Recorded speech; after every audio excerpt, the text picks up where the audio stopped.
Hi friends, welcome to my channel. ಈ vlog ಬಂದು ಸೋಮವಾರದ್ದು. ಇನ್ನು ಇಲ್ಲಿ ನೋಡ್ತಾ ಇರ್ಬೋದು, ಅಡುಗೆ ಸ್ಟಾರ್ಟ್ ಮಾಡಿದ್ದಾಳೆ ಪವಿತ್ರ. ನಾವು ಹೋಗೋಷ್ಟೊತ್ತಿಗೆ ಆಗಲೇ ಎಣ್ಣೆಗೆ ಸಾಂಬಾರು ಮತ್ತು ಹಾಗಲಕಾಯಿ ಪಲ್ಯ, ಚಟ್ನಿ ಮತ್ತು ಅನ್ನ ಅದೆಲ್ಲ ಕೂಡ ಮಾಡಿಬಿಟ್ಟು ಇನ್ನು ಲಾಸ್ಟಲ್ಲಿ ದೋಸೆ ಹಾಕ್ತಾ ಇದ್ದಾಳೆ.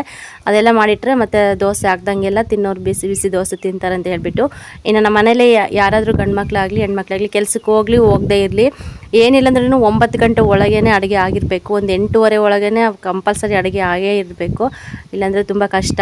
ಇನ್ನು ಮಕ್ಕಳಿರೋದ್ರಿಂದ ಮಕ್ಕಳು ಎದ್ದ ತಕ್ಷಣವೇ ಊಟ ಮಾಡ್ತಾರೆ ಡೈರೆಕ್ಟಾಗಿ. ಅವ್ರಿಗೆ ತಿಂಡಿ ಮತ್ತು ಏನಾದರೂ ಹಾಲು ಅದು ಇದು ಏನೂ ಇಲ್ಲ, ಡೈರೆಕ್ಟಾಗಿ ಊಟನೇ ಅವ್ರಿಗೆ. ಅದಕ್ಕೋಸ್ಕರ ಮಕ್ಳಿಗೋಸ್ಕರನಾದರೂ ಸ್ವಲ್ಪ ಬೇಗ ಅಡುಗೆ ಮಾಡ್ಬೇಕಂತ ಹೇಳ್ಬಿಟ್ಟು ಅಡುಗೆ ಮಾಡ್ತಾರೆ. ಇನ್ನು ನಮ್ಮ ಮಾವನೂ ಅಷ್ಟೇ, ಅಡುಗೆ ಆದ ತಕ್ಷಣವೇ ಬಿಸಿ ಬಿಸಿದು ಊಟ ಮಾಡ್ತಾರೆ ಅವರು. ಅದಕ್ಕೋಸ್ಕರ ಅಡುಗೆ ಅಂತೂ ಮನೇಲಿ ಬೇಗನೆ ಆಗಬೇಕು. ಇನ್ನು ಸ್ವಲ್ಪ ಬೇಗನೆ ಎದ್ದೇಳಬೇಕಾಗುತ್ತೆ, ಅದು ಅಷ್ಟೊಂದು ಅಡುಗೆ ಮಾಡೋದಕ್ಕೆ. ತುಂಬ ಜನ ಬೇರೆ ಅಲ್ವಾ, ಒಂದು 3 ಜನ 3 ಜನ ಇದ್ದರೆ ಹೆಂಗೋ ಆಗುತ್ತೆ. 9 ಜನ ಇರೋದ್ರಿಂದ ಬೇಗನೆ ಎದ್ಬಿಟ್ಟು ಕೆಲಸಗಳೆಲ್ಲ ಮುಗಿಸ್ಕೊಂಡು ಅಡುಗೆ ಸ್ಟಾರ್ಟ್ ಮಾಡಿಬಿಡ್ಬೇಕು. ಇನ್ನು ದೋಸೆ ಅಂತೂ ಮಾಡ್ಬೋದು, ಇಷ್ಟಪಟ್ಟು ದೋಸೆ ಮಾಡ್ಬೋದು. ಇವಾಗ ಮಾಡ್ತೀವಿ. ತವಾದಂತೂ ತುಂಬ ಪಜೀತೆ ಅಂತಲೇ ಹೇಳ್ಬೋದು. ಒಂದೊಂದು ಸತಿ ಅಂತೂ ಟೈಮ್ ಸರಿಯಾಗಿ ಎದ್ದೇಳೋದೇ ಇಲ್ಲ ಸರಿಯಾಗಿ. ಒಂದೊಂದು ಸತಿ ಚೆನ್ನಾಗಿ ಎದ್ದೇಳ್ತಿರುತ್ತೆ, ಒಂದೊಂದು ಸತಿ ತವಾನೇ ಎದ್ದೇಳೋದಿಲ್ಲ ದೋಸೆ. ಅದಕ್ಕೋಸ್ಕರ ಅದು ಮತ್ತೆ ಚೇಂಜ್ ಮಾಡಿದ್ಲು ಪವಿತ್ರ. ಒಂದು ಚೆನ್ನಾಗಿ ಉಬ್ಬಿತ್ತಂತೆ ಹಿಟ್ಟು ಬಂದುಬಿಟ್ಟು. ಹಿಟ್ಟು ಕೂಡ ಚೆನ್ನಾಗಿದೆ, ಚೆನ್ನಾಗಿ ಕೂಡ ಉಬ್ಬಿತ್ತು. ಏನು ಮಾಡೋದು, ದೋಸೆನೇ ಎದ್ದೇಳ್ತಿಲ್ಲ ಅಂತಂದು. ಇದು ಬಂದು ಬಳಪಿಂದು ತವ ಇದು. ಅಂದರೆ ಹಿಂದಿನ ಕಾಲದಲ್ಲಿ ಯೂಸ್ ಮಾಡ್ತಾ ಇದ್ರಲ್ಲ ಅದು. ಇದು ನಮ್ಮ ಅತ್ತೆನೇ ಇದು ಯೂಸ್ ಮಾಡ್ತಾ ಇದ್ದಿದ್ದಲ್ವ. ಫಸ್ಟಿಂದನೇ ಇದರೆಲ್ಲ ಹಾಕ್ತಾಯಿದ್ವಿ, ಬಟ್ ಅದು ಯಾಕೋ ಇವತ್ತು ಸರಿಯಾಗಿ ಎದ್ದೇಳಿಲ್ಲ. ಇನ್ನು ಪವಿತ್ರ ಹೋಗಿ ಬೇರೆ ತವ ತೊಗೊಂಬಂದು ದೋಸೆ ಎಲ್ಲ ಹಾಕಿದ್ಲು. ಇನ್ನು ದೋಸೆ ಎಲ್ಲ ಹಾಕ್ಬಿಟ್ಟು ಇನ್ನು ಎಲ್ಲರದ್ದು ಕೂಡ ಊಟ ಆಯಿತು. ಊಟ ಆದಮೇಲೆ ಅವ್ರ ಕೆಲಸಕ್ಕೆಲ್ಲ ಅವ್ರು ಹೋದ್ಮೇಲೆ ಇನ್ನು ಇಲ್ಲಿ ನಮ್ಮದು ಕೆಲಸ ಅಂತಲೇ ಹೇಳ್ಬೋದು. ಇನ್ನು ಮನೆ ಕೆಲಸ ಎಲ್ಲ ಮುಗಿಸ್ಕೊಂಬಿಟ್ಟು ಇನ್ನು ಮಕ್ಕಳನ್ನ ನೋಡ್ಕೊಂಬಿಟ್ಟು ಇವಾಗ ಇದು ಮಾಡ್ತಾಯಿದ್ದಾರೆ. ಇಲ್ಲಿ ಬಂದು ನಮ್ಮ ದನುಗೆ ಎಣ್ಣೆ ಹಚ್ತಾ ಇದ್ದಾಳೆ. ಇವನಿಗೆ ಇವಾಗ ಆಗಸ್ಟ್ ಬಂದರೆ 5 ವರ್ಷಕ್ಕೆ ಬೀಳುತ್ತೆ. 4 ವರ್ಷ ಕಂಪ್ಲೀಟಾಗಿ 5 ವರ್ಷಕ್ಕೆ. ಇನ್ನು 5 ವರ್ಷದಲ್ಲೇ ತಲೆ ಕೂದಲು ತೆಗಿಸ್ಬೇಕು. ಇಲ್ಲ ಮಕ್ಕಳಿಗೆ ಅಂತ ಟೈಮ್ ಇರುತ್ತಲ್ಲ, ವರ್ಷದೊಳಗೆ ತೆಗಿಸ್ಬೇಕು, ಇಲ್ಲ 3 ವರ್ಷದಲ್ಲಿ ತೆಗಿಸ್ಬೇಕು, ಇಲ್ಲ 5 ವರ್ಷದಲ್ಲಿ ತೆಗಿಸ್ಬೇಕು ಅಂತ. ಇನ್ನು 3 ವರ್ಷದಲ್ಲಿ ತೆಗ್ಸೋಕ್ಕಾಗಲಿಲ್ಲ, 1 ವರ್ಷದೊಳಗೆ ತೆಗ್ಸೋಕ್ಕಾಗಲಿಲ್ಲ. ಅದಕ್ಕೆ 5 ವರ್ಷಕ್ಕೆ ತೆಗ್ಸೋಣ ಅಂತ ಹೇಳ್ಬಿಟ್ಟು ಹಂಗೆ ಬಿಟ್ಬಿಟ್ಟಿದ್ದೀವಿ. ಎಷ್ಟು ಚೆನ್ನಾಗಿ ಬಂದಿದೆ ಗೊತ್ತಾ ಕೂದಲಂತೂ. ಜಡೆ ಹಾಕೋಕ್ಕೆ ತುಂಬ ಇದು. ಅವನಿಗೆ ಹಿಂಸೆ ಆಗ್ತಾ ಇರುತ್ತೆ, ಸಿಕ್ಕ ಎಲ್ಲ ಬೀಳ್ತಾ ಇರುತ್ತೆ. ನನಗೆ ನೋವಾಗುತ್ತೆ, ಕೂದಲು ಎಳಿಬೇಡ ಅಂತ ಸುಮ್ಮನೆ ಆಟ ಮಾಡ್ತಾ ಇರ್ತಾನೆ. ಆದರೂ ಕೂಡ ಸ್ವಲ್ಪ ನಿಧಾನಕ್ಕೆ ಎಲ್ಲ ಎಣ್ಣೆಲ್ಲ ಹಚ್ಬಿಟ್ಟು ಸಿಕ್ಕೆಲ್ಲ ಬಿಡಿಸಿ ಇನ್ನು ನೀಟಾಗಿ ಜಡೆ ಹಾಕೋದಷ್ಟೇ. ಇಲ್ಲಿ ನೋಡ್ತಾ ಇರ್ಬೋದು, ಮಣ್ಣಲ್ಲಿ ಆಡ್ತಾ ಇದ್ದಾರೆ ಅಂದರೆ ಸಿಕ್ಕಾಪಟ್ಟೆ ಆಟ ಆಡ್ತಾ ಇರ್ತಾರೆ. ಇನ್ನು ಬಟ್ಟೆ ಅಂತೂ ನೋಡೋದಕ್ಕಾಗೋದಿಲ್ಲ, ಅಷ್ಟು ಗಲೀಜು ಮಾಡ್ಕೊಂಡಿರ್ತಾರೆ. ಹೆಂಗಪ್ಪ ಒಗೆಯೋದು ಅನ್ನೋ ಇದೊಂದಿದು. ಎಷ್ಟು ಸತಿ ಮನೆಗೆ ಹತ್ರ ಕರ್ಕೊಬಂದು ಕುಂದಿಸಿದ್ರು ಕೂಡ ಹೋಗಿ ಮಣ್ಣಲ್ಲಿ ಆಟ ಆಡ್ತಾನೇ ಇರ್ತಾರೆ. ಇನ್ನು ಹಿಡಿಯೋದಕ್ಕಂತ ಆಗ್ತಾಯಿಲ್ಲ. ನನ್ನ ಮಗ ಅಂತೂ ಇನ್ನೂ ಫುಲ್ಲು ಇದಾಗ್ಬಿಟ್ಟಿದ್ದಾನೆ. ಇಲ್ಲಿಗೆ ಬಂದಾಗಿಂದ ಇನ್ನೂ ಧನುಷನ ಜೊತೆ ಆಟಾಡಿಕೊಂಡು ಇನ್ನೂ ಜಾಸ್ತಿ ತಲೆ ಕಲ್ತ್ಕೊಬಿಟ್ಟಿದ್ದಾನೆ. ಅವನಂತೂ ಒಂದೊಂದು ಸತಿ ಚೆನ್ನಾಗಿ ಆಟ ಆಡ್ತಾ ಇರ್ತಾರೆ, ಒಂದೊಂದು ಸತಿ ಸೇರೋದೇ ಇಲ್ಲ, ಹಂಗೆಲ್ಲ ಮಾಡ್ತಾ ಇರ್ತಾನೆ. ಮತ್ತು ಚಿಕ್ಕ ಮಕ್ಕಳಂದರೆ ಹಾಗೆ ಅಲ್ವಾ, ಅವ್ರಿಗೆ ಯಾವ ಥರ ಅನಿಸುತ್ತೆ ಆ ಥರ ಮಾಡ್ತಾ ಇರ್ತಾರೆ. ಇಲ್ಲಿ ನೋಡ್ತಾ ಇರ್ಬೋದು, ಬಿಕ್ಕೆ ಗಿಡ ಇದು ಸಖತ್ತು ಕಾಯಿ ಬಿಟ್ಬಿಟ್ಟಿದೆ. ಇನ್ನು ನಾವು ಹೋಗೋಷ್ಟೊತ್ತಿಗೆ ದೊಡ್ಡವು ಆಗ್ತಾವೋ ಇಲ್ಲ ಅನ್ನೋದೇ ನನಗೆ ಒಂಥರ ಅನಿಸ್ತದೆ. ಅಷ್ಟು ಚೆನ್ನಾಗಿರುತ್ತೆ, ಭಾಳ ಸ್ವೀಟ್ ಇರುತ್ತೆ. ನೋಡೋಣ ಅಂತೇಳ್ಬಿಟ್ಟು ನಾವು ಸ್ವಲ್ಪ ವೀಡಿಯೋ ಮಾಡಿಕೊಂಡೆ. ತುಂಬ ದೊಡ್ಡದು ಗಿಡ, ಸಖತ್ತು ಬೆಳೆದುಬಿಟ್ಟಿದೆ ಆ ಕಡೆ ಎಲ್ಲ ಕೂಡ. ಇನ್ನು ಅಂಗನವಾಡಿಗೆ ಕಳ್ಸೋಣ ಅಂದರೆ ಧನುಗೆ ಸ್ವಲ್ಪ ಜ್ವರ ಇತ್ತಲ್ವ, ಅದಕ್ಕೋಸ್ಕರ ಕಳಿಸ್ಲಿಲ್ಲ. ಇಲ್ಲಾಂದರೆ ಇಬ್ಬರನ್ನೂ ಕೂಡ ತೊಗೊಂಡೋಗಿ ಅಂಗನವಾಡಿಯಲ್ಲಿ ಕುಂದಿರ್ಸಿ ಬರ್ಬೋದಾಗಿತ್ತು. ಇನ್ನು ನಮ್ಮ ಅತ್ತೆ ಬಂದುಬಿಟ್ಟು ಬೈತಾ ಇತ್ತು, ನಾಳೆ ತೊಗೊಂಡೋಗಿ ಅಂಗನವಾಡಿಯಲ್ಲಿ ಹಾಕ್ಬರ್ತೀನಿ ನಿಮ್ಮಿಬ್ಬರನ್ನ ಅಂತ ಹೇಳ್ಬಿಟ್ಟು. ಅಷ್ಟು ತರಲೆ ಮಾಡ್ತಾ ಇರ್ತಾರೆ, ಸುಧಾರಿಸೋದಕ್ಕೆ ಆಗೋದಿಲ್ಲ ನಿಜವಾಗ್ಲೂ ಅಷ್ಟಿದು. ಇನ್ನು ಅಷ್ಟರಲ್ಲಿ ನಮ್ಮ ಅಣ್ಣ ಹೋಗ್ಬಿಟ್ಟು ಮಂಜನ ತೊರೆ ಇದೆ, ನಮ್ಮ ಊರ ಮುಂದೆ ಸ್ವಲ್ಪ ದೂರ ಹೋಗಬೇಕು, ತೊರೆ ಇದೆ. ಆ ತೊರೆ ಹತ್ರ ಮೀನು ಸಿಗ್ತಾ ಇರ್ತಾವಂತೆ. ಅದಕ್ಕೆ ನೋಡೋಣ ಸಿಗ್ತಾವೋ ಇಲ್ಲ ಅಂತ ಹೇಳ್ಬಿಟ್ಟು, ಇಲ್ಲ ನಮ್ಮ ಚಿಕ್ಕಪ್ಪ ಮತ್ತು ಮಂಜಣ್ಣ ಹೋಗ್ಬಿಟ್ಟು ಆ ತೊರೆಗೆ ಮೀನು ಇಟ್ಕೊಂಬರಕ್ಕಂತ ಹೋಗಿದ್ರು. ಸದ್ಯ ಇಷ್ಟು ಮೀನು ಸಿಕ್ಕಿದ್ದಾವೆ. ಅಪ್ಪ ನೋಡ್ತಾ ಇದ್ರಂತೂ ಎಷ್ಟು ಒಂಥರ ಪಾಪ, ಒಂದೊಂದು ಮೀನು ಬದುಕಿದ್ವು, ಆದರೂ ಕೂಡ ಅವು ಒಂದು ಸ್ವಲ್ಪ ಅಷ್ಟೇ ಹೊರಗೆ ಬಂದಮೇಲೆ ಆಮೇಲೆ ಸತ್ತೋಗ್ತಾವಲ್ವ. ಇನ್ನು ಇಲ್ಲಿ ನೋಡ್ಬೋದು, ನಮ್ಮ ಧನುಷ್ನಿಗಂತೂ ತುಂಬ ಇಷ್ಟ ಈ ಥರ ಕೋಳಿ ಕೊಯ್ಯೋದು. ಯಾಕೆಂದರೆ ನಮ್ಮ ಮಾವ ಅವಾಗವಾಗ ನಾಟಿ ಕೋಳಿ ಮನೆ ಮುಂದೆ ಸಾಕಿರ್ತೀವಲ್ವ, ಅವ್ನು ತೊಗೊಂಡೋಗಿ ಕೊಯ್ತಾ ಇರ್ತಾರಲ್ಲ, ಅವ್ನಿಗೇನೋ ಒಂಥರ ಖುಷಿ ನೋಡೋದಕ್ಕೂ ಕೂಡ. ಕೋಳಿ ಕೊಯ್ಯೋದಂದರೆ ಮತ್ತು ಈ ಥರ ಮೀನು ಉಜ್ಜೋದು, ಮೀನು ತೊಳೆಯೋದು ಅದೆಲ್ಲ ಕೂಡ ತುಂಬ ಇಷ್ಟ. ಅವ್ನಿಗೆ ಇಂಟ್ರೆಸ್ಟ್ ಕೊಟ್ಟು ಮಾಡ್ತಾ ಇರ್ತಾನೆ ಕೆಲಸ. ಏನೋ ಬಂದ ತಕ್ಷಣವೇ ನೋಡ್ತಾ ಇರ್ಬೋದು ಯಾವ ಥರ ಅವ್ನಿಗೆ ಮುತುವರ್ಜಿ ಅಂತ ಹೇಳ್ಬಿಟ್ಟು. ಅದ್ರಲ್ಲಿ ಚಿಕ್ಕ ಮೀನಿದ್ರು ಕೂಡ ಹೇಳ್ತಾ ಇರ್ತಾನೆ, ಅದು ಆ ಮೀನು ಈ ಮೀನು ಅಂತ ಹೇಳ್ಬಿಟ್ಟು. ಇನ್ನು ನನ್ನ ಮಗ ಅಂತೂ ಫಸ್ಟ್ ಟೈಮ್ ಅಲ್ಲ, ಯಾವಾಗಾದರೂ ಒಂದು ಟೈಮ್ ನೋಡ್ತಾ ಇರ್ತಾನೆ ಅಷ್ಟೇ. ಅಲ್ಲಿ ಜಾಸ್ತಿ ನಾವು ಮೀನು ಅದೇನು ಯೂಸ್ ಮಾಡಲ್ಲಲ್ವ, ಅದಕ್ಕೋಸ್ಕರ ಇಲ್ಲಿ ಬಂದಾಗಿಂದ ಸ್ವಲ್ಪ ದೂರನೇ ನಿಂತ್ಕೊಂಡು ಅವನು ನೋಡ್ತಾ ಇದ್ದ. ಏನಪ್ಪ ಇವು ಈ ಥರ ಇದ್ದಾವೆ ಗೊತ್ತು ಅವ್ನಿಗೆ, ಫಿಶ್ ಅಂತ ಹೇಳ್ಬಿಟ್ಟು. ಆದರೂ ಕೂಡ ಅವ್ನಿಗೆ ಮುಟ್ಟೋದಕ್ಕೂ ಮತ್ತು ನೋಡೋದಕ್ಕೂ ಸ್ವಲ್ಪ ಭಯ ಪಡ್ತಾನೆ ಅಷ್ಟೇ.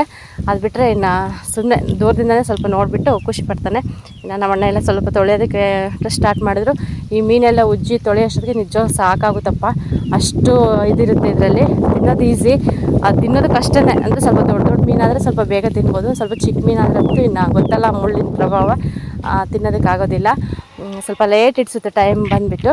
ಹಾಗಾಗಿ ಸ್ವಲ್ಪ ಮೀಡಿಯಮ್ ಸೈಜೇ ಇದ್ದು, ತೀರ ಅಷ್ಟೊಂದೇನು ಚಿಕ್ಕ ಮೀನು ಇರಲಿಲ್ಲ. ಸದ್ಯ ಚೆನ್ನಾಗೇ ಇದ್ವು. ಇಲ್ಲಿ ನೋಡಿ ಮತ್ತೆ ಎಲ್ಲ ತೊಳಿತಾ ಇದ್ದಾರೆ ನಮ್ಮ ಅಣ್ಣ ಬಂದು. ಇದರಲ್ಲಿ ಒಂದೇ ಒಂದು ಮೀನಿತ್ತು, ಅದು ಸ್ವಲ್ಪ ಚೆನ್ನಾಗಿ ಬದುಕ್ತಿತ್ತೇನೋ ಅಂತ ತೊಗೊಂಡೋಗಿ ಒಂದು ತೊಟ್ಟಿಯಲ್ಲಿ ಏನಾದರೂ ಹಾಕಿದ್ರೆ ಚೆನ್ನಾಗಿರ್ತಿತ್ತೇನೋ ಗೊತ್ತಿಲ್ಲ. ಅದನ್ನು ತೊಗೊಂಡ್ಬಿಟ್ಟು ಇವಾಗ ಇಲ್ಲಿ ಆಟ ಆಡ್ತಾ ಇದ್ದಾರೆ. ಇನ್ನು ಮಧ್ಯಾಹ್ನ ಕೂಡ ಒಂದು 2 ಗಂಟೆ 2:15 ಆಗಿತ್ತು. ಇನ್ನು ನಮ್ಮ ಮನೆಯವರು ಕೂಡ ಮನೆ ಹತ್ರ ಬಂದಿದ್ದರು. ಇನ್ನು ಫೋನ್ ಮಾಡಿದ್ದೆ, ನನ್ನ ಚಾರ್ಜರ್ ಇಲ್ಲ, ಚಾರ್ಜರ್ ಬಂದಿದ್ದರು ಅವಾಗ ತಾನೇ. ಇನ್ನು ಅವರು ಕೂಡ ಒಂದು ಏನಿಲ್ಲ ಅಂದರೂ ಒಂದು 1/2 ಅವರ್ ಮಕ್ಳ ಜೊತೆನೇ ಆಟ ಆಡಿಬಿಟ್ಟು ಇನ್ನು ತೋಟಕ್ಕೆ ಹೋದ್ರು ಅವರು. ಇಲ್ಲಿ ನೋಡ್ಬೋದು ಅದು ಮೀನು ಎಷ್ಟು ಚೆನ್ನಾಗಿ ಬದುಕಿದೆ ಪಾಪ. ಅದು ನೀರಲ್ಲಿ ಹಾಕಿದ್ರೆ ಚೆನ್ನಾಗಿ ಆಟ ಆಡ್ತಾಯಿತ್ತು, ಮತ್ತು ತೆಗೆದ ತಕ್ಷಣ ಸುಮ್ಮನೆ ಇದು ಮಾಡ್ತಾಯಿತ್ತು. ನನ್ನ ಮಗ ಅಂತೂ ಅದನ್ನು ನೀರಲ್ಲಿ ಹಾಕು ಅಂತ ಸುಮ್ಮನೆ ಹೇಳ್ತಾನೇ ಇದ್ದ. ಇನ್ನು ಲಾಸ್ಟಲ್ಲಿ ಅದನ್ನು ಕೂಡ ಬಿಡಲಿಲ್ಲ. ಇನ್ನು ಅದನ್ನು ಕೂಡ ಚೆನ್ನಾಗಿ ತೊಳೆದ್ಬಿಟ್ಟು ಇನ್ನು ಕಟ್ ಮಾಡಿದ್ರು. ಇನ್ನು ಮೀನು ತೊಳಿಬೇಕಾದ್ರಂತೂ ಕೋಳಿಗಳಿಗಂತೂ ಹಬ್ಬ ಅಂತಲೇ ಹೇಳ್ಬೋದು. ಇನ್ನು ಅದರೆಲ್ಲ ಸ್ವಲ್ಪ ಗಲೀಜೆಲ್ಲ ಇರ್ತಲ್ಲ, ಅದೆಲ್ಲ ತಿನ್ಕೊಂಡ್ಬಿಡ್ತವೆ. ಮತ್ತು ಬೆಕ್ಕುಗಳಂತೂ ಸಿಕ್ಕಾಪಟ್ಟೆ ಬೆಕ್ಕುಗಳು, ಒಂದು 3-4 ಬೆಕ್ಕುಗಳು ಕೂಡ ಬಂದಿದ್ವು. ಬೆಕ್ಕುಗಳು ಮತ್ತು ಕೋಳಿಗಳು ಅವಕ್ಕೆಲ್ಲ ಫುಲ್ಲು ಹಬ್ಬ ಅಂತಲೇ ಹೇಳ್ಬೋದು. ಅಷ್ಟು ಚೆನ್ನಾಗಿ ಬರ್ತಾಯಿದ್ವು ಮುಂದುಗಡೆ ಎಲ್ಲನೂ. ಇನ್ನು ನಮ್ಮ ಅಣ್ಣಂತೂ ಮೀನು ತೊಳೆಯೋದ್ರಲ್ಲಿ ತುಂಬ ಎಕ್ಸ್ಪರ್ಟು. ಅದು ಚೆನ್ನಾಗಿ ಕ್ಲೀನ್ ಮಾಡ್ತಾರಪ್ಪ, ಕೋಪ ಮಾಡ್ಕೊಳ್ಳಲ್ಲ, ಸಿಟ್ಟು ಮಾಡ್ಕೊಳ್ಳಲ್ಲ, ನಾನು ತೊಳೆಯೋದಿಲ್ಲ ಹೋಗು ಅನ್ನಲ್ಲ. ಅಷ್ಟು ಚೆನ್ನಾಗಿ ನೀಟಾಗಿ ಸಮಾಧಾನದಿಂದ ಚೆನ್ನಾಗಿ ಕ್ಲೀನ್ ಮಾಡ್ತಾರೆ. ಮತ್ತು ಮಕ್ಕಳು ತಿನ್ನೋ ಮೀನು ಬೇರೆ ಅಲ್ವಾ, ಕ್ಲೀನಾಗಿರ್ಬೇಕಂತ ಹೇಳ್ಬಿಟ್ಟು ಒಂದು ಏನಿಲ್ಲ ಅಂದ್ರೂ ಆ ದೊಡ್ಡ ಟಬ್ಬಲ್ಲಿ 2 ಟಬ್ಬ ನೀರು ಫುಲ್ಲು ಖಾಲಿ ಮಾಡ್ತಾರೆ. ಅಷ್ಟು ಚೆನ್ನಾಗೇ ತೊಳಿತಾ ಇರ್ತಾರೆ ನೀಟಾಗೆ. ಇನ್ನು ಫೈನಲಿ ಮೀನೆಲ್ಲ ತೊಳೆದ್ಬಿಟ್ಟು ಇನ್ನು ಸ್ವಲ್ಪ ಮನೆ ಕೆಲಸ ಎಲ್ಲ ಮುಗಿಸ್ಕೊಂಡು ಪಾತ್ರೆ ಎಲ್ಲ ತೊಳೆದು ಎಲ್ಲ ಸ್ವಲ್ಪ ಅಡುಗೆ ಮನೆಯಲ್ಲಿ ಕ್ಲೀನ್ ಮಾಡ್ಕೊಂಡು ಇವಾಗ ಅಡುಗೆ ಸ್ಟಾರ್ಟ್ ಮಾಡ್ತಾಯಿದ್ದೀವಿ. ಅಡುಗೆಗೆ ಬಂದುಬಿಟ್ಟು ಪವಿತ್ರನೇ ಅಡುಗೆ ಏನಾದರೂ ಸ್ವಲ್ಪ ನಾನು ರೈಸ್ ಐಟಮ್ ಅದು ಇದು ಮಾಡ್ತೀನಿ ಅಷ್ಟೇ. ಅದು ಬಿಟ್ಟರಂತೂ ಇನ್ನು ಕಂಪಲ್ಸರಿ ಸಾಂಬಾರು ಮುದ್ದೆ ಎಲ್ಲ ಕೂಡ ಪವಿತ್ರನೇ ಮಾಡ್ತಾಳೆ. ನಾನು ಮೇಲೆ ಕೆಲಸ ಅಷ್ಟೇ ಮಾಡೋದು, ಸ್ವಲ್ಪ ಕಸ ಗುಡಿಸೋದು, ಪಾತ್ರೆ ತೊಳೆಯೋದು ಅಷ್ಟೇ. ಅಡುಗೆ ಕೆಲಸಕ್ಕೆ ನಾನು ಹೋಗೋದಿಲ್ಲ. ಇನ್ನು ಪವಿತ್ರನೇ ಮಾಡ್ತಾ ಇರ್ತಾಳೆ. ಅವಳು ಬಿಡೋದು ಇಲ್ಲ, ನಾನು ಮಾಡ್ತೀನಿ ಕೊಡೋದು ಕೂಡ ಬಿಡೋದಿಲ್ಲ. ಎಲ್ಲ ಕೂಡ ಅವಳೇ ಮಾಡ್ಕೊತಾ ಇರ್ತಾಳೆ. ಇಲ್ಲೊಂದು ಸ್ವಲ್ಪ ನೋಡ್ತಾ ಇರ್ಬೋದು ಸಾಂಬಾರಿಗೆ ಏನೇನು ಬೇಕೋ ಅದೆಲ್ಲ ಜೋಡಿಸ್ಕೊತಾ ಇದ್ದಾಳೆ ಇವಾಗ ಮಸಾಲೆಗೆಲ್ಲ. ಮೀನು ಸಾಂಬಾರಂತೂ ತುಂಬ ಚೆನ್ನಾಗಿ ಮಾಡ್ತಾಳೆ. ನಮ್ಮ ಅತ್ತೆ ಕೂಡ ಅಷ್ಟೇ ತುಂಬ ಚೆನ್ನಾಗಿ ಮಾಡ್ತಾರೆ ಅವರು ಕೂಡ. ಇಷ್ಟು ವರ್ಷ ಅವರೇ ಮಾಡ್ತಾಯಿದ್ರು. ಇನ್ನು ಇತ್ತೀಚೆಗಂತೂ ನಾವಿದ್ರೆ ನಾವೇ ಮಾಡ್ತೀವಿ, ಇಲ್ಲ ಪವಿತ್ರ ಇದ್ದರೆ ಪವಿತ್ರನೂ ಮಾಡ್ತಾ ಇರ್ತಾಳೆ. ಇನ್ನು ಅಡುಗೆ ಕೆಲಸ ಎಲ್ಲ ಪವಿತ್ರದ್ದೇ. ನೋಡ್ತಾ ಇರ್ಬೋದು ಏನಿಲ್ಲ ಅಂದರೆ ಸುಮಾರು ಒಂದು 3 kg 3-4 kg ಇದ್ದು ಮೀನು ಚೆನ್ನಾಗಿ ಆಗಿದ್ದವು. ಇನ್ನು ಅಷ್ಟಕ್ಕೆ ಸಾಂಬಾರಿಗೆಲ್ಲ ಅಂದರೆ ಮಸಾಲೆ ಐಟಮ್ ಎಲ್ಲ ಜೋಡಿಸ್ತಾ ಇದ್ದಾಳೆ ಇಲ್ಲಿ. ಇನ್ನು ಮಳೆ ಅಂತೂ ಮಳೆ ಇಲ್ಲವೇ ಇಲ್ಲ. ಇನ್ನು ಮಳೆ ಬಂದ್ರಂತೂ ಸಿಕ್ಕಾಪಟ್ಟೆ ಮೀನಿರುತ್ತೆ ಇಲ್ಲಿ. ತೊರೆ ಅಂತೂ ಸ್ವಲ್ಪ ದೊಡ್ಡ ತೊರೆ ಇದೆ ಇಲ್ಲಿ. ಮೀನು ಯಾವಾಗಲೂ ಇರುತ್ತೆ. ಸುಮ್ಮನೆ ಹೋಗ್ಬಿಟ್ಟು ಒಂದು ಗಾಣ ಹಾಕಿ ಬಂದರೆ ಬೆಳಗ್ಗೆ ಹೋದರೆ ಒಂದಿಷ್ಟು ಮೀನು ಬಿದ್ದಿರ್ತವೆ, ಚಿಕ್ಕ ಮೀನೆಲ್ಲ ಅಷ್ಟು ಮೀನು ಸಿಗ್ತಾ ಇರ್ತವೆ. ಬಟ್ ಮಳೆ ಇಲ್ಲ, ಮಳೆ ಇಲ್ದಿರೋದ್ರಿಂದ ಸ್ವಲ್ಪ ಸಿಕ್ತುತ್ತೆ ಅಷ್ಟೇ. ಇನ್ನು ಮಳೆ ಬಂದ್ರಂತೂ ಸಖತ್ತು ಮೀನು, ಏನು ಡೈಲಿ ಮೀನು ಸಾರು ಮಾಡಿದ್ರು ಕೂಡ ತಪ್ಪಲ್ಲ, ಅಷ್ಟು ಮೀನು ಸಿಗ್ತಾ ಇರ್ತವೆ ಹೋದ್ರಂತೂ. ಇನ್ನು ಮಳೆನೇ ಇಲ್ಲ ಇವಾಗಂತೂ. ಇವತ್ತು ಫುಲ್ಲು ಸ್ವಲ್ಪ ಮೋಡ ಥರ ಆಗಿತ್ತು, ಮಳೆ ಬರುತ್ತೆ ಅಂದ್ಕೊಂಡ್ರೆ, ಬಟ್ ಮಳೆನೇ ಬರಲಿಲ್ಲ. ಯಾಕೋ ಗೊತ್ತಿಲ್ಲ, ಈ ಸೈಡ್ ಮಳೆನೇ ಫುಲ್ಲು ಕಡಿಮೆ ಆಗಿಬಿಟ್ಟಿದೆ. ಮೋಡ ಬರುತ್ತೆ, ಫುಲ್ಲು ಸಿಕ್ಕಾಪಟ್ಟೆ ಗಾಳಿ ಬಂದುಬಿಡುತ್ತೆ. ಈ ಕಡೆ ಫಾರೆಸ್ಟ್ ಜಾಸ್ತಿ ಇರೋದ್ರಿಂದ ಸಖತ್ತು ಗಾಳಿ ಬಂದುಬಿಡುತ್ತೆ. ಇನ್ನು ಗಾಳಿ ಬಂದರೆ ಇನ್ನು ಮೋಡ ಎಲ್ಲಿರುತ್ತೆ ಹೇಳಿ, ಎಲ್ಲ ಹೊರಟೋಗ್ಬಿಡುತ್ತೆ ಆ ಕಡೆ ಈ ಕಡೆ ಎಲ್ಲ ಕೂಡ. ಅದಕ್ಕೆ ಮಳೆನೇ ಇಲ್ಲ. ತುಂಬ ಒಂಥರ ಬೇಜಾರು ಕೂಡ ಆಗ್ತಾಯಿದೆ ಮಳೆ ಬರ್ತಾಯಿಲ್ಲ ಅಂತ ಹೇಳಿಬಿಟ್ಟು. ಇನ್ನು ಮೀನೆಲ್ಲ ಇಷ್ಟಿದ್ದು. ಇನ್ನು ಇದಕ್ಕೆ ಬಂದುಬಿಟ್ಟು ಹುಣಸೆ ಹುಳಿ ಎಲ್ಲ ಕೂಡ ನೆನೆಸಿಟ್ಟಿದ್ಲಾಗ್ಲೇ. ಹುಣಸೆ ಹುಳಿ ಎಲ್ಲ ನೆನೆಸಿಟ್ಟು ಇನ್ನು ಅಂದರೆ ಮೀನು ಸಾಂಬಾರಿಗೆ ಏನೇನು ಬೇಕೋ ಅದೆಲ್ಲ ಕೂಡ ಜೋಡಿಸ್ಕೊಂಡಿದ್ಲು. ಇನ್ನು ಈರುಳ್ಳಿ ಮತ್ತು ಬೆಳ್ಳುಳ್ಳಿ, ಸಾಂಬಾರ್ದು ಪುಡಿ, ಸ್ವಲ್ಪ ಕೊಬ್ಬರಿ, ಖಾರದ ಪುಡಿ, ಮತ್ತು ಕೊತ್ತಂಬರಿ ಸೊಪ್ಪು, ಮತ್ತು ಸ್ವಲ್ಪ ಚಕ್ಕೆ, ಲವಂಗ, ಮತ್ತು ಒಂದು ಸ್ವಲ್ಪ 3 ಅಷ್ಟು ಮೆಣಸು ಹಾಕಿದ್ಲು, ಚೆನ್ನಾಗಿರುತ್ತೆ ಅಂತೇಳ್ಬಿಟ್ಟು. ಇನ್ನು ಹುಣಸೆ ಹುಳಿ ಜಾಸ್ತಿ ಮೀನಿಗೆ ಇರಬೇಕನ್ನೋದೇ ಹುಣಸೆ ಹುಳಿ ಎಲ್ಲ. ಹುಣಸೆ ಹುಳಿ ಎಷ್ಟು ಮುಂದೆ ಹಾಕ್ತೀವೋ ಅಷ್ಟು ಚೆನ್ನಾಗಿರುತ್ತೆ ಮೀನು ಸಾಂಬಾರು ಬಂದುಬಿಟ್ಟು. ಇನ್ನು ಅದೆಲ್ಲ ಸ್ವಲ್ಪ ರೆಡಿ ಮಾಡ್ಕೊಂಬಿಟ್ಟು ಇವಾಗ ಎಲ್ಲ ಮಿಕ್ಸಿಗೆ ರೆಡಿ ಮಾಡ್ಕೊತಾ ಇದ್ದಾಳೆ. ಇನ್ನು ಮಕ್ಕಳು ಕೂಡ ಹೊರಗಡೆ ಆಟ ಆಡ್ತಾಯಿದ್ರು. ಇನ್ನು ನಮ್ಮ ಅತ್ತೆ ಮಾವ ಪಾಪನ ಎತ್ಕೊಂಡು ಮತ್ತು ಗುಂಡು ದನೂ ನೋಡಿಕೊಂಡು ಅವ್ರು ಹೊರಗಡೆ ಬೀಡಿ ಎಲ್ಲ ಸುತ್ತಾಯಿದ್ರು. ಅವ್ರ ಕೆಲಸ ಅವ್ರು ಮಾಡ್ಕೊತಾ ಇರ್ತಾರೆ. ಇನ್ನು ಅಡುಗೆ ಕೆಲಸ ಇಲ್ಲ. ಅಡುಗೆ ಇನ್ನು ಸಾಂಬಾರು ಬಂದುಬಿಟ್ಟು ಒಂದೊಂದು ಕಡೆ ಒಂದೊಂದು ಥರ ಮಾಡ್ತಾ ಇರ್ತಾರೆ, ಅವರ ಸ್ಟೈಲಲ್ಲಿ ಅವ್ರು ಮಾಡ್ತಾ ಇರ್ತಾರೆ. ಇನ್ನು ನಾವು ಬಂದು ಇಷ್ಟೇ ಇಂಗ್ರೀಡಿಯೆಂಟ್ಸ್ ಹಾಕೋದು, ಇನ್ನು ಬೇರೆ ಏನೂ ಹಾಕೋದಿಲ್ಲ. ಒಂದು ಸ್ವಲ್ಪ ಹುಳಿ ಜಾಸ್ತಿ ಹಾಕ್ತೀವಿ ಅದರೊಳಗೆ. ಇಲ್ಲಿ ನೋಡ್ತಾ ಇರ್ಬೋದು ಇವರಿಬ್ಬರು ಆಟ ಆಡ್ತಾ ಇದ್ದಾರೆ ಹೊರಗಡೆ. ಇನ್ನು ನಮ್ಮ ಅತ್ತೆ ಮಾವ ಕಿರಿಚ್ತಾ ಇದ್ದಾರೆ, ಇಳೀರಿ ಕೆಳಗಡೆ ಹಂಗೆ ಹೋಗಬಾರ್ದು ಅಂತೇಳ್ಬಿಟ್ಟು. ಇನ್ನು ಪಕ್ಕದ ಮನೆಯವರು ಸ್ವಲ್ಪ ಬೇಸ್ಮಟ್ಟ ಹಾಕ್ಸಿದ್ದಾರೆ ಮನೆ ಕಟ್ಸ್ಬೇಕಂತೇಳ್ಬಿಟ್ಟು. ಅವ್ರಿಗೆ ಅಲ್ಲಿಷ್ಟ ಸಿಮೆಂಟ್ ಮೇಲೆಲ್ಲ ಹತ್ಬಿಟ್ಟು ಆಟ ಆಡೋದು. ಬೀಳ್ತೀರಾ ಅಂತ ನಮ್ಮ ಮಾವ ಕಿರಿಚ್ತಾ ಇದ್ದಾರೆ, ನಮ್ಮ ಅತ್ತೆನೂ ಕರಿತಾ ಇದ್ದಾರೆ ಬರ್ರು ಅಂತೇಳ್ಬಿಟ್ಟು. ಏನು ಮಾಡಿದ್ರು ಕೂಡ ಬರೋಂಗೇ ಇಲ್ಲ. ಇನ್ನು ನಮ್ಮ ಯೋಷಿತ ಅಂತೂ ಸುಮ್ಮನೆ ಪಾಪ ಕೂತ್ಕೊಂಡು ಆಟ ಆಡ್ತಾ ಇದ್ದಾಳೆ. ಅವಳಿಗೂ ಅಷ್ಟೇ ಇನ್ನೊಂದು ವರ್ಷ ಹೋದ್ರಂತ ಅವಳು ಇನ್ನೂ ಓಡೋಗ್ತಾ ಇರ್ತಾಳೆ, ಸಿಗೋದೇ ಇಲ್ಲ ಕೈಗೆ. ಅಷ್ಟು ಶಾರ್ಪ್ ಇದ್ದಾಳೆ ಅವಳು. ಇವಾಗಲೇ ಹೋಗಬೇಕು, ಇವಾಗಲೇ ನಿಂತ್ಕೋಬೇಕು ಅಂತ ತುಂಬ ಆಸೆ ಪಡ್ತಾ ಇರ್ತಾಳೆ. ಇನ್ನು ಧನು ಅಂತೂ ಬಂದ, ಇನ್ನು ನನ್ನ ಮಗಂತೂ ಬರ್ತಾನೆ ಇಲ್ಲ. ಇನ್ನು ನಾನು ಇಳಿಸ್ಕೊತೀನಿ ಬಾರೋ ಅಂದರೂ ಕೂಡ ಬರ್ತಾ ಇಲ್ಲ. ಸುಮ್ಮನೆ ಆ ಬೇಸ್ಮಟ್ಟದ ಮೇಲೆಲ್ಲ ರೌಂಡ್ ಸುತ್ತಾನೇ ಇರ್ತಾನೆ. ಆ ಥರ ಇನ್ನು ನನ್ನ ಮಗನಿಗಂತೂ ಎಲ್ಲೂ ಜಾಸ್ತಿ ಕರ್ಕೊಂಡು ಹೋಗೋದಿಲ್ಲಲ್ವ. ಇವಾಗ ಚೆನ್ನಾಗಿ ಅಭ್ಯಾಸ ಆಗಿಬಿಟ್ಟಿದ್ದಾನೆ, ಇಲ್ಲೇ ಚೆನ್ನಾಗಿ ಹೊಂದ್ಕೊತಾನೆ ಇಲ್ಲಪ್ಪ, ಮತ್ತು ಹುಷಾರು ತಪ್ಪುತ್ತಾನೆ ಅಂತ ಅಂದ್ಕೊಂಡಿದ್ವಿ. ಬಟ್ ಆ ಥರ ಎಲ್ಲ ಏನಿಲ್ಲ, ಚೆನ್ನಾಗಿ ಆ್ಯಕ್ಟಿವ್ ಆಗಿದ್ದಾನೆ, ಆಟ ಆಡ್ತಾ ಇದ್ದಾನೆ, ಆರೋಗ್ಯವಾಗೂ ಇದ್ದಾನೆ, ಚೆನ್ನಾಗಿ ಊಟ ಮಾಡ್ತಾನೆ, ಸ್ವಲ್ಪ ಮಾತುಗಳು ಚೆನ್ನಾಗಿ ಬರ್ತಾ ಇದ್ದಾವೆ. ಅದಕ್ಕೇ ನಾವು ಖುಷಿ ವಿಚಾರ ಇನ್ನೇನು ಬೇಕು ಹೇಳಿ. ಮಕ್ಳೊಂದು ಚೆನ್ನಾಗಿದ್ದರೆ ನಾವು ಹೆಂಗೆ ಇರಲಿ ನಮ್ಮ ನಡೆಯುತ್ತಲ್ವ. ಸೊ ಅದಕ್ಕೋಸ್ಕರ ಇನ್ನು ಅತ್ತೆ ಕೂಡ ಹೋದ್ರು, ಬಾರು ಇಳಿಯೋ ಅಂದರೂ ಕೂಡ ಏನು ಮಾಡಿದ್ರು ಕೂಡ ಇಳಿತಾ ಇಲ್ಲ. ನಾನು ಇಳಿಯಲ್ಲ ಅಂತ ಹೇಳ್ತಾ ಇದ್ದೆ. ಇನ್ನು ಸರಿ ಅಂತೇಳ್ಬಿಟ್ಟು ನಾನೇ ಹೋಗ್ಬಿಟ್ಟು ಒಂದು ಏಟು ಸರಿಯಾಗಿ ಕೊಟ್ಬಿಟ್ಟು ಕೆಳಗೆ ಇಳಿಸ್ಕೊಬಂದೆ.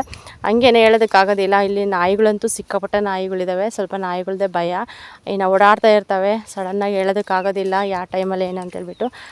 ಇನ್ನು ಸಾಕಿರೋ ನಾಯಿಗಳಾದ್ರೆ ಅಷ್ಟೇ. ಇನ್ನು ಈ ಕಡೆ ಬಂದು ಅನ್ನ ಕೂಡ ಇಟ್ಟಿದ್ದೀನಿ ನಾನು. ಅನ್ನಕ್ಕಿಟ್ಟು ಇನ್ನು ಪವಿತ್ರ ಮಿಕ್ಸಿಗೆಲ್ಲ ಹಾಕ್ಕೊಂಡು ಸಾಂಬಾರಿಗೆಲ್ಲ ಹಾಕ್ಕೊಂಬಿಟ್ಟು ಇವಾಗ ಇದು ಮಾಡ್ತಾಯಿದ್ದಾಳೆ, ಸಾಂಬಾರು ಮಾಡ್ತಾಯಿದ್ದಾಳೆ. ಒಂದು ಕಡೆ ಅನ್ನನೂ ಆಗ್ತಾಯಿತ್ತು, ಇನ್ನೊಂದು ಕಡೆ ಮುದ್ದೆಗೆ ಅಕ್ಕಿ ಕೂಡ ನೆನೆಸಿಟ್ಟು ಇವಾಗ ಸಾಂಬಾರಿಗೆ ಜೋಡಿಸ್ಕೊತಾ ಇದ್ದಾಳೆ. ಇನ್ನು ನಮ್ಮ ಮನೇಲಂತೂ ಕಂಪಲ್ಸರಿ ಮುದ್ದೆ ಬೇಕೇ ಬೇಕು ಫ್ರೆಂಡ್ಸ್. ಇನ್ನು ಮುದ್ದೆ ಇಲ್ಲಾಂದರೆ ನಮ್ಮ ಅತ್ತೆ ಮಾವ ಸರಿಯಾಗಿ ಊಟನೇ ಮಾಡಲ್ಲ ನಿಜವಾಗ್ಲೂ. ನಾವು ಬೆಳಗ್ಗೆ ನಾವು ದೋಸೆ ಹಾಕಿದ್ರಂತೂ ಅವ್ರಿಗೆ ದೋಸೆ ತಿನ್ನೋದು ಕೂಡ ಇಂಟ್ರೆಸ್ಟ್ ಬರೋಲ್ಲ, ಅವ್ರಿಗೆ ಬಿಸಿದ ಮುದ್ದೆನೇ ಬೇಕು. ಹಾಗಾಗಿ ಒಂದೊಂದು ಸತಿ ಹೆಂಗೆ ಅನ್ಸ್ಬಿಡುತ್ತೆ ಅಂದರೆ ಇನ್ನು ಎರಡು ಮೂರು ಐಟಮ್ ಇನ್ನು ಯಾರು ಮಾಡ್ತಾರೆ, ಅವರು ತಿನ್ನೋದಿಲ್ಲ ಅಂತೇಳ್ಬಿಟ್ಟು ಬರೀ ಮುದ್ದೆ ಅನ್ನ ಮಾಡೋ ಪರಿಸ್ಥಿತಿ ಕೂಡ ಬಂದುಬಿಡುತ್ತೆ ಒಂದೊಂದು ಸತಿ ಅವ್ರಿಗೋಸ್ಕರ. ಅದಕ್ಕಾಗಿ ಇನ್ನು ಮಕ್ಕಳಿರೋದ್ರಿಂದ ಮಾಡಬೇಕು ಅಂತ ಅನಿಸುತ್ತೆ. ಈ ಥರ ಆದರೆ ಸ್ವಲ್ಪ ಬೇಜಾರಾಗುತ್ತೆ. ಅವ್ರು ತಿನ್ನೋದೇ ಇಲ್ಲ, ಬೆಳಗ್ಗೆಂದು ನಮ್ಮ ಮಾವ ದೋಸೆನೇ ತಿಂದಿಲ್ಲ. ಹಾಗಾಗಿ ಒಂಥರ ಬೇಜಾರಾಗ್ತಿರುತ್ತೆ ನೋಡಿ. ಇಷ್ಟೆಲ್ಲ ಮಾಡ್ತೀವಿ, ಅವ್ರು ಊಟನೇ ಮಾಡೋದಿಲ್ಲ ಅನ್ನೋ ಒಂದು ಇದು ಅವ್ರಿಗೆ ಬಂದುಬಿಟ್ಟು. ನಮಗೆ ಬಿಸಿ ಮುದ್ದೆ ಆದರೆ ಚೆನ್ನಾಗೆ ತಿಂಡಿ ಎಲ್ಲ ಸೆಟ್ ಆಗಲ್ಲ ಅಂತ ಅವರು. ಆ ಥರ ಇರುತ್ತೆ ಮನೇಲಿ ಪರಿಸ್ಥಿತಿ. ಏನು ಮಾಡೋದಕ್ಕಾಗೋದಿಲ್ಲ, ಎಲ್ಲದಕ್ಕೂ ಕೂಡ ಅಡ್ಜಸ್ಟ್ ಮಾಡ್ಕೊಂಡು ಹೋಗಬೇಕು. ಇವಾಗ ಬಂದು ಒಂದು ಸ್ವಲ್ಪ ಎಣ್ಣೆ ಹಾಕ್ಬಿಟ್ಟು ಈರುಳ್ಳಿ ಹಾಕಿ ಸ್ವಲ್ಪ ಚೆನ್ನಾಗಿ ಫ್ರೈ ಮಾಡಿಕೊಂಡು ಇವಾಗ ಸಾಂಬಾರು ಇದು ಖಾರ ರುಬ್ಕೊಂಡಿದ್ದೆಲ್ಲ ಖಾರ ಎಲ್ಲ ಹಾಕ್ತಾಯಿದ್ದಾಳೆ. ಏನಿಲ್ಲ ಅಂದರೂ ಸ್ವಲ್ಪ ಹಸಿ ವಾಸನೆ ಜಾಸ್ತಿ ಇರುತ್ತಲ್ಲ, ಚೆನ್ನಾಗಿ ಫ್ರೈ ಮಾಡಬೇಕು. ಅಂದರೆ ಸ್ವಲ್ಪ ಚೆನ್ನಾಗಿ ಮಿಕ್ಸ್ ಮಾಡಿಕೊಂಡು ಸ್ವಲ್ಪ ಚೆನ್ನಾಗಿ ಫ್ರೈ ಮಾಡಿದ್ರೆ ಚೆನ್ನಾಗಿ ಬರುತ್ತೆ ಟೇಸ್ಟ್ ಮಾತ್ರ. ಚೆನ್ನಾಗಿ ಫ್ರೈ ಮಾಡಿಕೊಂಡು ಇನ್ನು ಮೀನೆಲ್ಲ ಇರುತ್ತಲ್ಲ, ಸ್ವಲ್ಪ ಸಾಂಬಾರೆಲ್ಲ ಚೆನ್ನಾಗಿ ಕುದಿ ಬಂದಮೇಲೆ ಹುಣ್ಸೆ ಎಲ್ಲ ಹಾಕಿ ಎಲ್ಲ ಆದಮೇಲೆ ಲಾಸ್ಟಲ್ಲಿ ಮೀನು ಹಾಕ್ಬಿಟ್ಟು ಇನ್ನೊಂದು ಸ್ವಲ್ಪ ಅಷ್ಟೇ ಒಂದು ಕುದಿಸ್ಬೇಕಷ್ಟೇ, ಜಾಸ್ತಿ ಬೇಯಿಸೋ ಥರನೇ ಇಲ್ಲ. ಒಂಚೂರು ಜಾಸ್ತಿ ಹೀಟಾದರೂ ಕೂಡ ಪಾತ್ರೆ ಅಲ್ಲಾಗಲೇ ಮೀನೆಲ್ಲ ಒಂಥರ ಕದರ್ಕೊಂಡು ಹೋಗ್ಬಿಟ್ಟಿರ್ತವೆ, ಅಷ್ಟು ಇದಾಗಿರುತ್ತೆ. ಅದಕ್ಕೋಸ್ಕರ ಸ್ವಲ್ಪ ನೋಡ್ಕೊಂಡು ಮಾಡಬೇಕಷ್ಟೇ. ಇನ್ನು ಹುಣಸೆ ಹುಳಿ ಅಂತೂ ಸಖತ್ತು ಹಾಕಬೇಕು. ಹುಣಸೆ ಹುಳಿ ಎಷ್ಟು ಹಾಕ್ತೀವೋ ಅಷ್ಟು ಟೇಸ್ಟ್ ಬರುತ್ತೆ ಸಾಂಬಾರು ಮಾತ್ರ. ಇನ್ನು ಸ್ವಲ್ಪ ಜಾಸ್ತಿನೇ ಸಾಂಬಾರು ಮಾಡಬೇಕು ನಾವು, ಇನ್ನು ಸ್ವಲ್ಪ ಜಾಸ್ತಿ ಜನ ಇರೋದ್ರಿಂದ. ಇನ್ನು ಚಿಕ್ಕಮ್ಮವರೆಲ್ಲ ಇರ್ತಾರೆ, ಪಕ್ಕದ ಮನೆಯವ್ರು ಇರ್ತಾರಲ್ವ, ರಿಲೇಷನ್ ಅವರೆಲ್ಲ ಇರ್ತಾರಲ್ವ, ಅಲ್ಲಿ ಸ್ವಲ್ಪ ಹಾಕ್ಕೊಡ್ತಾ ಇರ್ತಾರೆ. ಅವರು ಏನಾದರೂ ಅಡುಗೆ ಮಾಡಲಿ ನಮ್ಗೆ ಕೊಡ್ತಾರೆ, ನಾವು ಏನಾದರೂ ಅಡುಗೆ ಮಾಡಲಿ ಅವ್ರಿಗೆ ಕೊಡ್ತಾ ಇರ್ತೀವಿ. ಹಾಗಾಗಿ ಸ್ವಲ್ಪ ಜಾಸ್ತಿ ಕ್ವಾಂಟಿಟಿಲೇ ಮಾಡ್ತಾ ಇರ್ತೀವಿ. ಮಿಕ್ಕಿದ್ರೆ ಬೆಳಗ್ಗೆನೂ ಬರುತ್ತೆ ಅಂತ ಹೇಳಿಬಿಟ್ಟು ಏನು ಜಾಸ್ತಿ ವೇಸ್ಟ್ ಮಾಡೋಕ್ಕೆ ಹೋಗೋದಿಲ್ಲ ನಾವು. ಇನ್ನು ಆ ಥರ ಇದನ್ನು ನೋಡ್ತಾ ಇರ್ಬೋದು. ಸ್ವಲ್ಪ ಮಂದ ಮಾಡಬೇಕು ಸಾಂಬಾರು. ಯಾವುದೇ ಕಾರಣಕ್ಕೂ ಫಸ್ಟಿಗೆ ಸ್ವಲ್ಪ ಖಾರ ಎಲ್ಲ ಹಾಕಿದ್ಮೇಲೆ ಜಾಸ್ತಿ ನೀರು ಹಾಕೋ ಥರನೇ ಇಲ್ಲ, ಒಂಚೂರು ಮಂದ ಇದ್ದರೆ. ಯಾಕಂದರೆ ಮೀನೆಲ್ಲ ಹಾಕ್ತೀವಲ್ಲ, ಮೀನಲ್ಲಿ ಕೂಡ ಎಲ್ಲ ತೊಳೆದಿರ್ತೀವಲ್ಲ, ಮೀನೆಲ್ಲ ತೊಳೆದು ಹಂಗೆ ಇಟ್ಟಿರ್ತೀವಿ, ಅದರಲ್ಲಿ ಸ್ವಲ್ಪ ನೀರಿನ ಅಂಶ ಜಾಸ್ತಿ ಇರುತ್ತೆ. ಹಾಗಾಗಿ ಮೀನೆಲ್ಲ ಹಾಕಿದ್ಮೇಲಂತೂ ಸ್ವಲ್ಪ ಸಾಂಬಾರು ಇನ್ನೂ ತೆಳುವಾಗ್ಬಿಡುತ್ತೆ. ಅದಕ್ಕೆ ಯಾವುದೇ ಕಾರಣಕ್ಕೂ ನಾವು ಫಸ್ಟು ಮಸಾಲೆ ಎಲ್ಲ ಹಾಕಿ ಸ್ವಲ್ಪ ಹುಣಸೆ ಹುಳಿ ಎಲ್ಲ ಹಿಂಡಿದ ಮೇಲೆ ಒಂದು ಸ್ವಲ್ಪ ಮಂದ ಇರಬೇಕು ಸಾಂಬಾರು. ಒಂದು ಸ್ವಲ್ಪ ಮಂದ ಇದ್ರೇ ಆಮೇಲೆ ಮೀನೆಲ್ಲ ಹಾಕಿದ್ಮೇಲೆ ಸ್ವಲ್ಪ ಸರಿ ಹೋಗುತ್ತೆ. ಇಲ್ಲ ಮುಂಚೆನೇ ನಾವು ನೀರಿನ ಥರ ಸ್ವಲ್ಪ ನೀರು ಜಾಸ್ತಿ ಮಾಡಿಬಿಟ್ಟು ಮತ್ತೆ ಮೀನು ಹಾಕ್ಬಿಟ್ರಂತೂ ನಿಜವಾಗ್ಲೂ ತಿನ್ನೋದಕ್ಕೆ ಬರೋಲ್ಲ, ಅಷ್ಟೊಂದು ನೀರು ಅನಿಸ್ಬಿಡುತ್ತೆ. ಹಾಗಾಗಿ ಸ್ವಲ್ಪ ನೋಡ್ಕೊಂಡು ಮಾಡಬೇಕು. ಇನ್ನು ಅದು ಕೂಡ ಚೆನ್ನಾಗಿ ಒಂದು ಕುದಿ ಬಂತು, ಹುಣಸೆ ಹುಳು ಎಲ್ಲ ಹಿಂಡಿದ್ಮೇಲೆ ಒಂದು ಕುದಿ ಬಂದಮೇಲೆ ಇವಾಗ ಲಾಸ್ಟಲ್ಲಿ ಮೀನೆಲ್ಲ ಹಾಕ್ತಾಯಿದ್ದಾಳೆ. ಮೀನೆಲ್ಲ ಹಾಕ್ಬಿಟ್ಟು ಒಂದು ಸ್ವಲ್ಪ ಉಪ್ಪು ಎಲ್ಲ ನೋಡಿಕೊಂಡು, ಉಪ್ಪು ಖಾರ ಎಲ್ಲ ನೋಡಿಕೊಂಡು ಒಂದು ಸ್ವಲ್ಪ ಪ್ಲೇಟ್ ಮುಚ್ಚಿಬಿಟ್ಟು, ಏನಿಲ್ಲ ಅಂದ್ರೂ ಒಂದು 2 ನಿಮಿಷ 3 ನಿಮಿಷ ಅಷ್ಟೇ ಸ್ವಲ್ಪ ನೋಡಿಕೊಂಡು ಬೇಯಿಸ್ಕೊಂಬಿಟ್ರೆ ಚೆನ್ನಾಗಾಗುತ್ತೆ ಸಾಂಬಾರು ಮಾತ್ರ. ಇನ್ನು ಈ ಕಡೆ ಸಾಂಬಾರು ಮಾಡ್ತಾಯಿದ್ರು. ಇನ್ನು ನಮ್ಮ ಮನೆಯವ್ರು ಕೂಡ ತೋಟದಿಂದ ಬಂದಿದ್ದರು. ಇನ್ನು ಬಾಕ್ಸ್ ಎಲ್ಲ ತೊಳೆದ್ಬಿಟ್ಟು ಇನ್ನು ಬಾಕ್ಸ್ಗೆ ಹಾಕ್ಕೊಂಡು ಹೋಗೋಣ ಅಂತ ಹೇಳಿ ಎಲ್ಲ ರೆಡಿ ಮಾಡಿದ್ವಿ. ಇನ್ನು ಮಕ್ಳಿಗೆ ತಿನ್ನಿಸ್ಬೇಕಾದ್ರೆ ಭಾಳ ಹುಷಾರಾಗಿ ತಿನ್ನಿಸ್ಬೇಕು ಮೀನು. ಇನ್ನು ನನ್ನ ಮಗನಿಗಂತೂ ನಾವು ಇನ್ನೂ ಮೀನು ಸಾಂಬಾರು ಇಟ್ಟೇ ಇಲ್ಲ, ಒಂದು ಸರಿನೂ ತಿಂದಿಲ್ಲ ಅವನು. ಅದಕ್ಕೋಸ್ಕರ ಅವ್ನ ಟೇಸ್ಟ್ ಕೂಡ ಕಂಡುಹಿಡಿತಾನೆ. ತಿನ್ನೋದು ಕೂಡ ಇಲ್ಲ ಅವನು. ಫಿಶ್ ಅಂದರೆ ಸಾಕು ಒಂಥರ ಭಯಪಡ್ತಾನೆ, ತಿನ್ನೋದಿಲ್ಲ ಅವನು. ಇನ್ನು ಏನು ಮಾಡೋದಕ್ಕಾಗಲ್ಲ, ನೋಡೋಣ ದೊಡ್ಡನಾದ್ಮೇಲೆ ಕಲ್ತ್ಕೊಂತಾನೆ ಅಂತೇಳ್ಬಿಟ್ಟು ಇನ್ನು ಸುಮ್ಮನೆ ಅದು ತಲೆ ಕೆಡಿಸ್ಕೊಳ್ಳಲ್ಲ ಬೇಡ ಅಂತೇಳಿ. ಆದರೂ ಕೂಡ ಒಂದು ಸ್ವಲ್ಪ ಮುಳ್ಳೆಲ್ಲ ಬಿಡಿಸಿ ತಿಂತೀನಂತ ಬಾಯಲ್ಲಿಟ್ರೆ ಉಗಿದ್ಬಿಟ್ಟ ಅವನು, ತಿನ್ನಲೇ ಇಲ್ಲ. ಇನ್ನು ಸರಿ ಬಿಡಪ್ಪ ನೀನು ತಿನ್ನೋದಿಲ್ಲ ಅಂತೇಳ್ಬಿಟ್ಟು ಚಿಕನ್ನು ಮಟನ್ ಕೂಡ ಜಾಸ್ತಿ ಇಷ್ಟಪಡಲ್ಲ. ಚಿಕನ್ ಮಾತ್ರ ಸ್ವಲ್ಪ ಚೆನ್ನಾಗಿ ತಿಂತಾ ಇರ್ತಾನೆ ಅವಾಗ ಅಷ್ಟೇ. ಇನ್ನು ನೋಡ್ಬೋದು ಸಾಂಬಾರು ಕೂಡ ರೆಡಿ ಆಯಿತು. ಇನ್ನು ಸಾಂಬಾರು, ಬಿಸಿ ಮುದ್ದೆ, ಇನ್ನು ಅನ್ನ, ಅಷ್ಟು 3 ಆಯಿತು. 3 ಆದಮೇಲೆ ಸ್ವಲ್ಪ ಬೆಳಗ್ಗೆ ದೋಸೆ ಹಿಟ್ಟು ಕೂಡ ಇತ್ತು. ಇನ್ನು ನೋಡೋಣ ಮಾವಾದರೂ ತಿಂತಾರೆ ಅಂತ ಹೇಳ್ಬಿಟ್ಟು ಪವಿತ್ರ ದೋಸೆ ಹಿಟ್ಟು ಹಂಗೆ ಎತ್ತಿಟ್ಟಿದ್ದು ಅವರು. ಮತ್ತು ನಾವು ತೋಟಕ್ಕೆ ಬಂದ್ವಿ. ಅವರು ಊಟ ಮಾಡಿದ್ರಿಲ್ಲ ಗೊತ್ತಿಲ್ಲ. ಅವ್ರು ಮೀನು ಸಾಂಬಾರು ತಿನ್ನಲ್ಲ, ಚಿಕನ್ ಸಾಂಬಾರು ತಿನ್ನಲ್ಲ, ಏನೂ ತಿನ್ನಲ್ಲ. ಏನಾದರೂ ಬೇರೆ ಸಾಂಬಾರು ಮಾಡಿಸ್ಕೊಂಡು ತಿಂತಿರ್ತಾರೆ ಅಷ್ಟೇ. ಅದು ಬಿಟ್ಟರೆ ಇದೆಲ್ಲ ನಾನ್ ವೆಜ್ ತಿನ್ನೋದು. ಇನ್ನು ಮುದ್ದೆ ಕೂಡ ಆಗಿತ್ತು, ಬಿಸಿ ಮುದ್ದೆ. ಇನ್ನು ಬಿಸಿ ಮುದ್ದೆ ಆದ ತಕ್ಷಣ ಮಕ್ಳಿಗೆ ಊಟ ಮಾಡಿಸ್ಬಿಡ್ತಾಳೆ ಪವಿತ್ರ. ಇನ್ನು ನನ್ನ ಮಗನಿಗೂ ಕೂಡ ಸ್ವಲ್ಪ ಪವಿತ್ರ ಮುದ್ದೆ ತೋರಿಸ್ಬೇಕಾದ್ರೆ ನಾನು ಕೂಡ ತಿನ್ನಿಸಿದೆ. ಫ್ರೆಂಡ್ಸ್, ಈ ವಿಡಿಯೋ ಇಷ್ಟ ಆದರೆ ಲೈಕ್ ಮಾಡಿ, ಕಮೆಂಟ್ ಮಾಡಿ.